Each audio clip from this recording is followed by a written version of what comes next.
Shotgun with Charlie.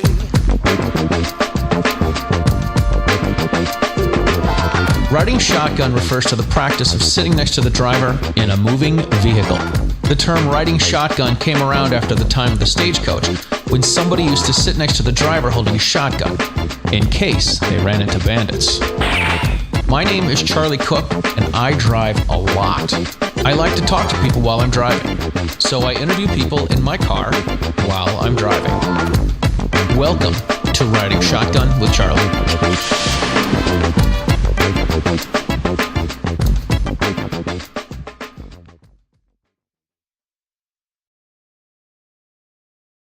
Welcome to this episode of Riding Shotgun with Charlie. This is going to be an incredible episode that we have for you guys today. Today I have with me none other than the pastor of Patriots, Paladins, and Pistoleros.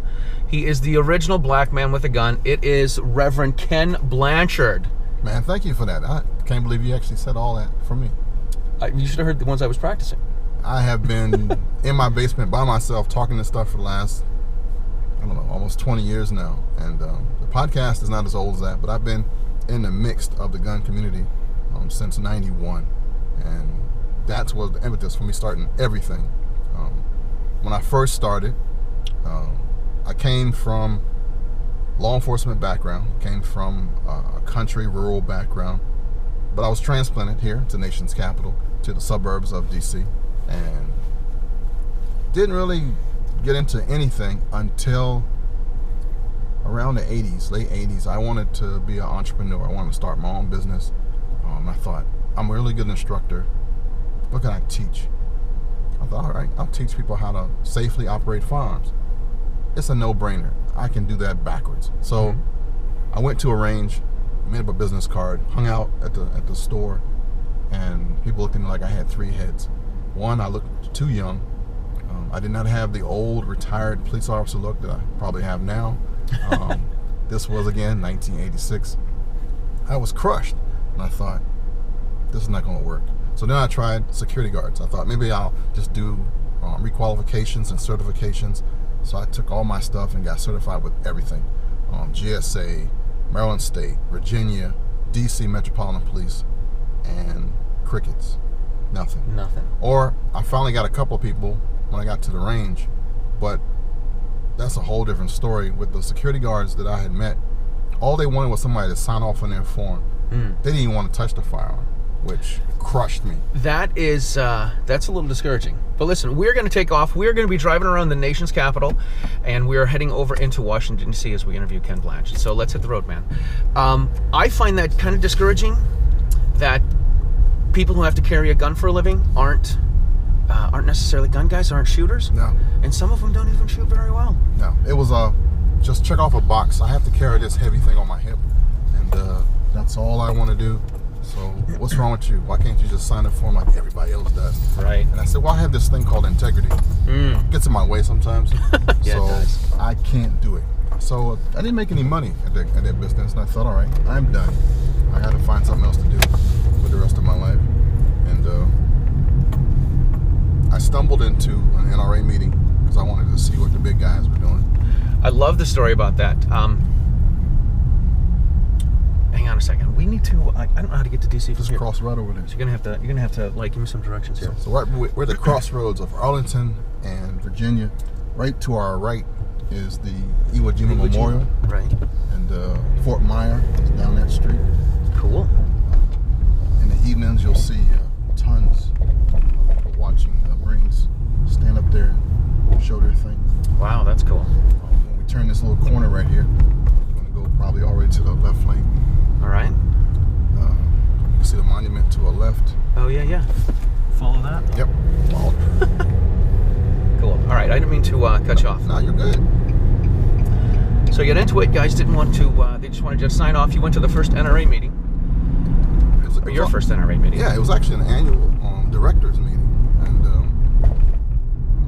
public not usually invited. They have an agenda. They're trying to take care of business. And but it was here in Arlington. So it was close. Why not? Right. So I thought I'd just sneak right in there, and nobody would even know I was there. I was not a member of the NRA. I was not a part of any of it. I didn't know anything other than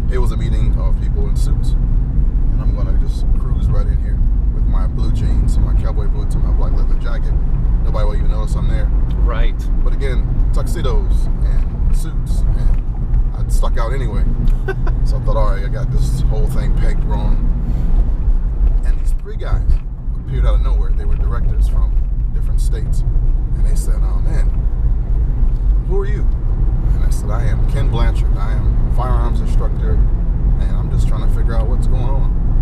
And they said, "You're not a member?" I says, "No." "You know who we are?" I said, "Yeah, you're an NRA." And they said, "Well, I'm not trying to dog you, but the way you're dressed right now, if the media picks up on it, they're going to spotlight you and kind of call you a Bubba." And I thought, well, that is my nickname. But what's the deal? And they said, well, we don't want you to get disparaged. You want to keep straight, get head for the needle. We'll be on Constitution Avenue. Cool. Right behind us is the Kennedy Center. Nice. And we're in the world's most confused city. Yeah. Where all the politics start. That's why it's confused. Yeah. And that started my whole journey. I had a couple guys who educated me that night on history of African Americans and gun culture, and I had no clue about any of it.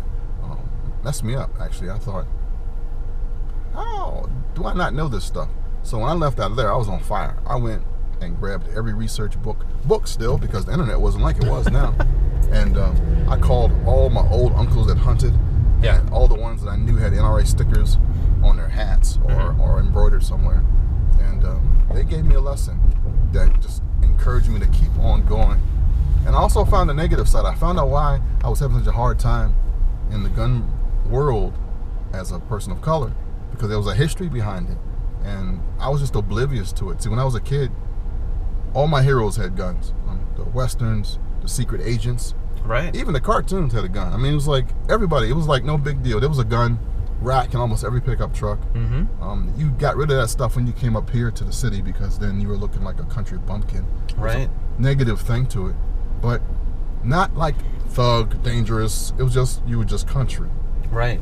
That was the worst that you could be, and that changed over the next 20 years. It has changed, which is a good thing.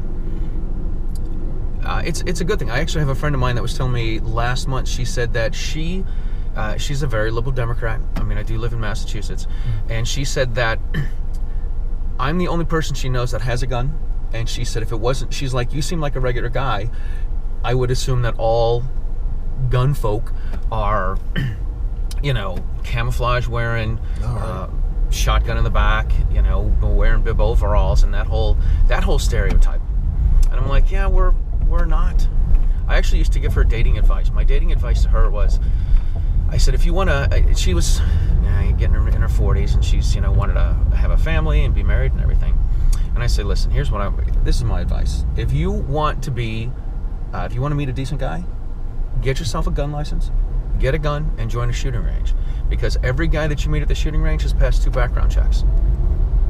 Truth. And she's like, that's a good point. And literally a month before she met the guy that she ended up marrying, she sent me a text, and literally it just said, Charlie, I think I'm ready. And I was like, that's all it said. I was like, oh my God, you're going to get a gun. Let's go. We're going to go shopping. It's going to be great. And then she's like, I don't know. And then she met a guy. But happy times. Yeah, gun folks are happy folks, and they're good folks. They're willing to let you try their guns and talk about their guns.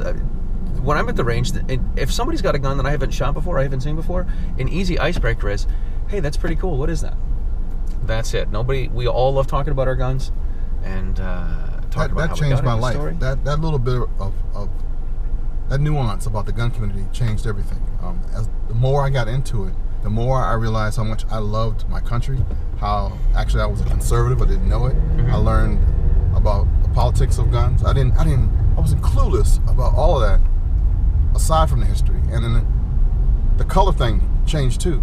I thought, here's a guy who looks like, well, now you got Duck Dynasty, but before Duck Dynasty, anybody who had a long gray beard and a camo hat, you were just kind of like, oh no. That's the same dude who will go, have you shot this before? I'm going, you're going to give me a gun? You don't even know who I am. Right. He was like, oh, brother, take this thing. I was They would tell you a history. Every time you touch their firearm, they would give you history. This is the history. My daddy gave me this gun, or this is the gun representing the firearm we had in Vietnam, or some war. And next thing you know, you got this friend that you didn't have yesterday. And it's just amazing. That happens. It's been happening to me for like 20 years. Yeah. Yeah, it's great stuff. It is. I wish people would realize that. It's really, the way I see it is, it's to think that all gun owners are hillbillies, for lack of a better word, or rednecks. That's really bigoted too. Yeah, it is. It really is. You have to check your own stuff at the door, which has happened to me so many times. Now I can with firmly say that anybody who will give you a firearm is family. Anyone who will try to take one away from you is your enemy. Absolutely. I love that. I love that. So we got the Washington Monument right to our right. We got the reflecting pool right there. That's awesome. This is a great road trip, I got to tell you. State Department is right over there. Down that little street.